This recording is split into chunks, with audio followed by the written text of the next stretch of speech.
আজ আমরা জানব ব্ল্যাক হোল সম্পর্কে, ব্ল্যাক হোলের রহস্য, ব্ল্যাক হোল কীভাবে সৃষ্টি হয়েছে, ইভেন্ট হোরাইজন কী, সিঙ্গুলারিটি কী, টাইম ডাইলেশন কী, ব্ল্যাক হোলের ধরন কেমন, ব্ল্যাক হোলের প্রভাব। তাহলে চলুন ভিডিওটি শুরু করা যাক। ব্ল্যাক হোলের সৃষ্টি। একটি বিশাল তারকার মৃত্যু হলে সুপারনোভার বিস্ফোরণের পর ব্ল্যাক হোল তৈরি হয়। ব্ল্যাক হোলের অভ্যন্তরে মাধ্যাকর্ষণ এত শক্তিশালী যে আলো তা থেকে পালাতে পারে না।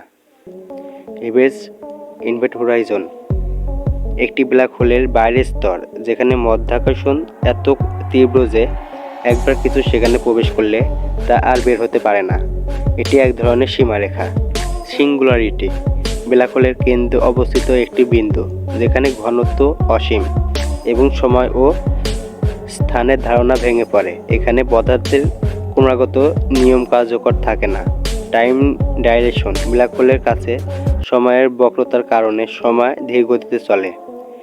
এর ফলে দূর থেকে দেখলে মনে হবে কোনো বস্তু ব্ল্যাক হোলের কাছাকাছি এসে ধীরে ধীরে থেমে গেছে।